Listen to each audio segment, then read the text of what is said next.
Welcome back. In this video series, I will show you how to simulate vortex induced vibrations of a cylindrical structure in OpenFOAM. And in the previous videos, I created the geometry of our structure in Salome, and I created the background mesh in block mesh. So in this step, I will use SnappyHexMesh provided by OpenFOAM to create the mesh including our geometry. So what is SnappyHexMesh and how it works? Here is how the SnappyHexMesh works. And actually I took these pictures from VIV Dynamics OpenFOAM course. They have an excellent course for both beginners and advanced users of OpenFOAM. Disclaimer: I'm not affiliated with VIV Dynamics. I just feel like they have excellent quality materials for learning OpenFOAM, and I just recommend it. Okay, so let's go ahead and the SnappyHexMesh has 3 steps to generate the mesh. So we have our STL file, our geometry we created previously, and we have the background mesh. This structural mesh is the background mesh, and SnappyHex just detects the points where these background mesh crosses the our geometry, and it will cut out all the cells inside the geometry, and it will generate rectangular cells, and we call it Castellation. Okay, but at that stage, the mesh is like very coarse and it is very rough. So we need to make it smooth and as close as the geometry itself. So in the snapping stage, the SnappyHexMesh tries to bend the mesh just by moving the mesh points, so that our mesh is very similar to the geometry itself. And in the layer addition phase, it uses the geometry again and creates the boundary layer mesh. Inflation layer you can call like prism layer. Actually, these are not prisms. Most of these are not prisms, actually. Anyway, we can call prism layers, and it will adjust the mesh after adding the layers. It will adjust the mesh again to accommodate the layers properly. So that's why we need geometry, which is an STL format, and our background mesh, which is an block mesh. So let's go ahead and look what it looks like inside the SnappyHexMesh dictionary file. So we have the dictionary file. These are the headers, we don't care much, and here we have 3 lines and castellated mesh, which these 3 are the 3 steps I explained just before. And the interesting part is we can just turn on or off by like writing the true to false. And if we, for example, if we turn off the add layers, the SnappyHex will not generate the layers. And if we remove the false, the snap, it will not generate the snap snap part. Okay, so this is the geometry of our whatever material we want to create the mesh for, and here is the name of the our geometry file, our STL file. Actually, geometry is the word geometry is probably a bit confusing because this is basically a surface mesh. Okay, but we will use the word geometry and STL okay together. Okay, and we can name it cylinder. So this is the name of the STL file. So where is this STL file located? So this is our case directory. Please don't care about these .1, .2. Okay, and the STL file is located in the constant and tri-surface. Okay, and here is our STL file. Okay, we can even read it. Okay.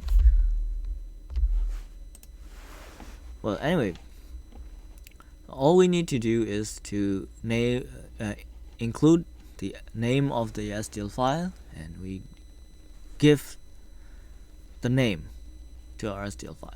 Okay, and for the refine mesh, we can create refinement box, but we will talk about it later.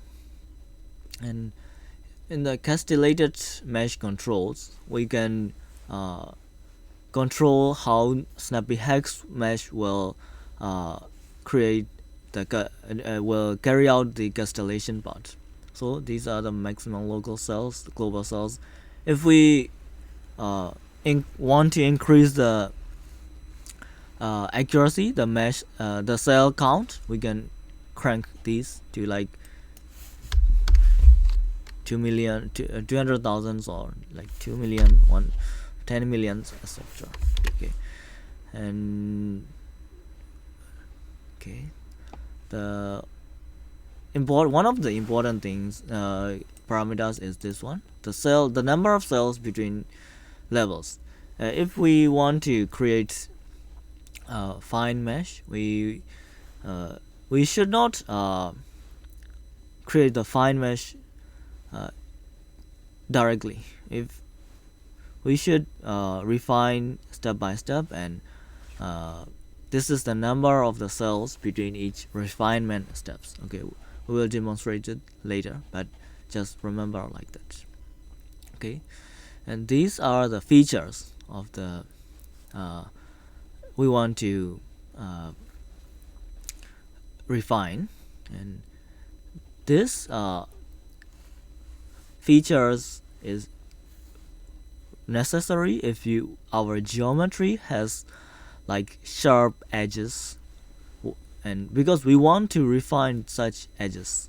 So here I included level 0. Level 0 means it will refine, no, it will not refine.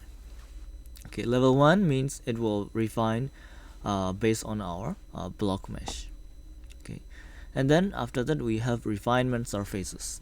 Okay, we only have one surface, which is this geometry, this guy.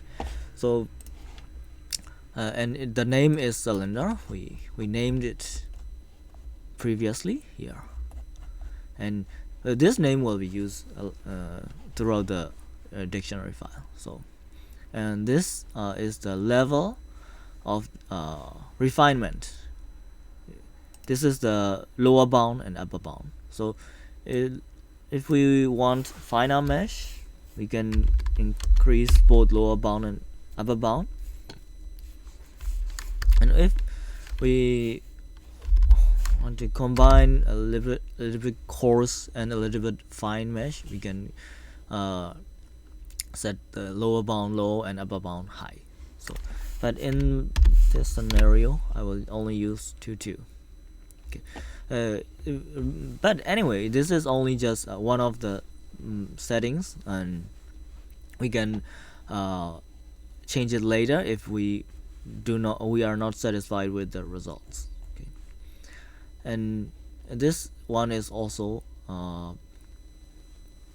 important, and the default is 30 degree. Okay, and if we want to avoid too much refinement with curvatures, it will refine the curvatures, and the smaller the angle, the SnappyHexMesh will be more aggressive on which curvature it will refine. If it is 180 degrees, it will not refine at all, and thus the default is 30 degrees. And if I thought it is a bit too high, so I just reduced to 60 degrees, so it will not be much aggressive as before. Okay, and okay, let's go back to the refinement box. So what is the refinement box? It's an area, a volume. We have the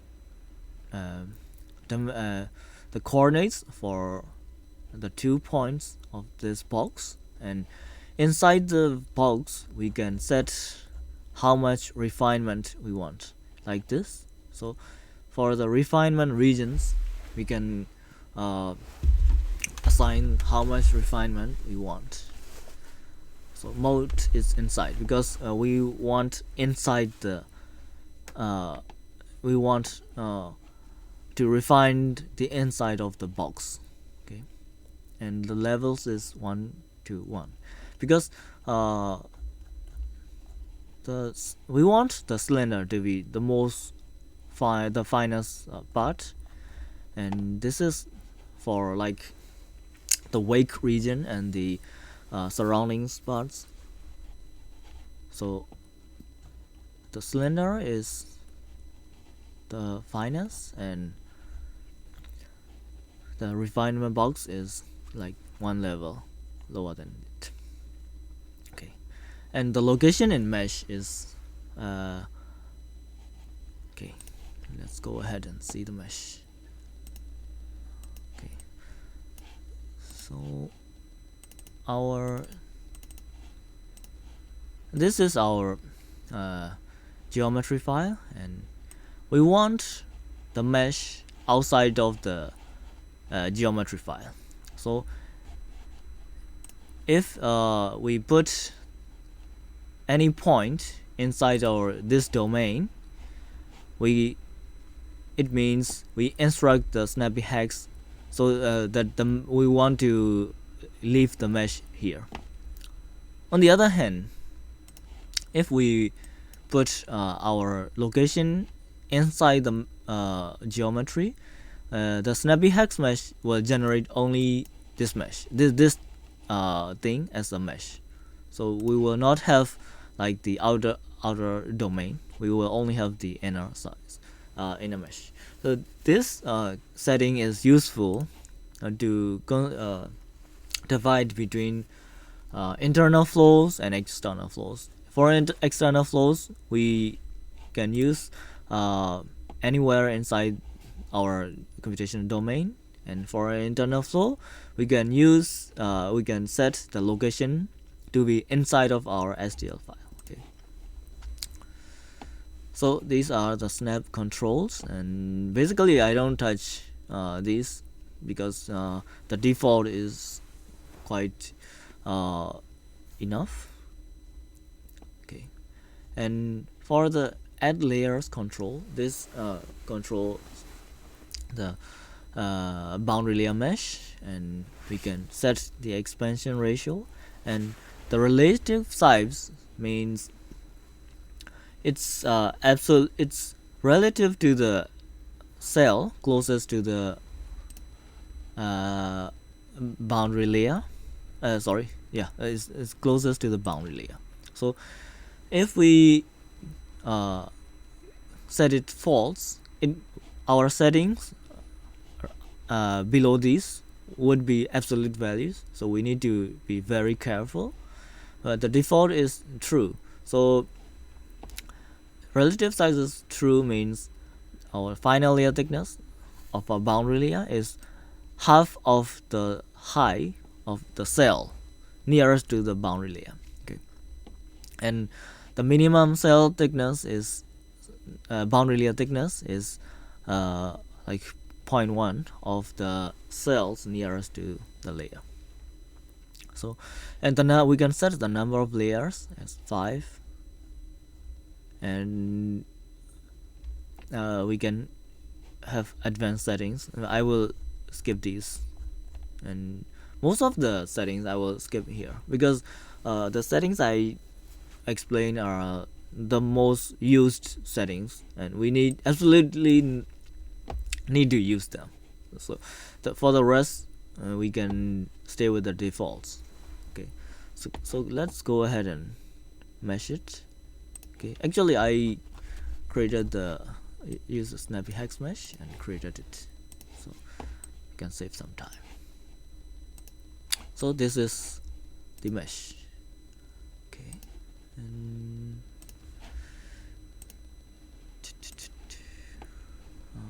okay, invert. Okay, so here's our mesh, and this is our geometry.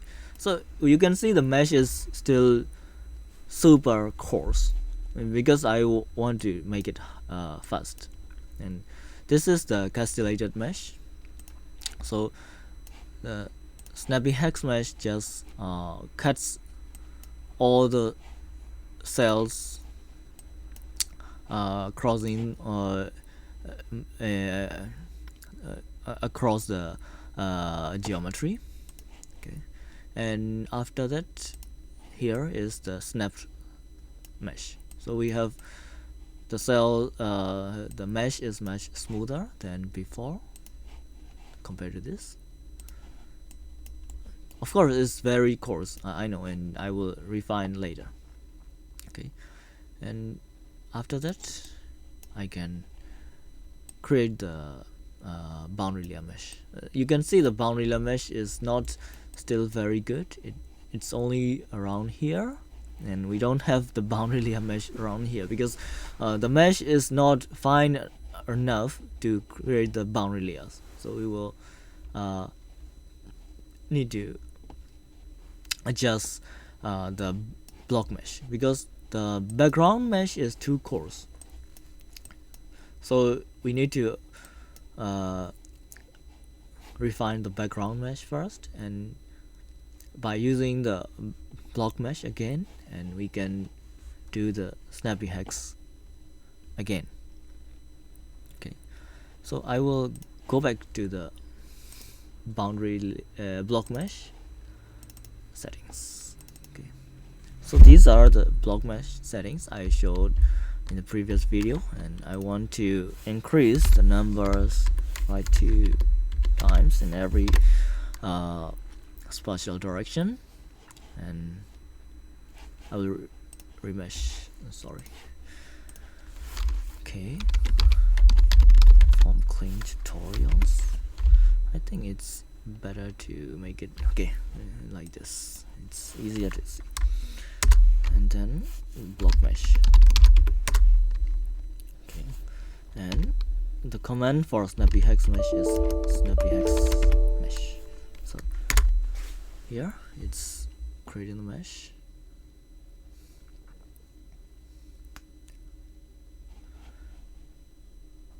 Okay, it's done. So we have 2 folders because SnappyHexMesh generates the mesh and saves the mesh every time of every steps. Here I forgot the add layers step, so I change it back and do the block mesh again.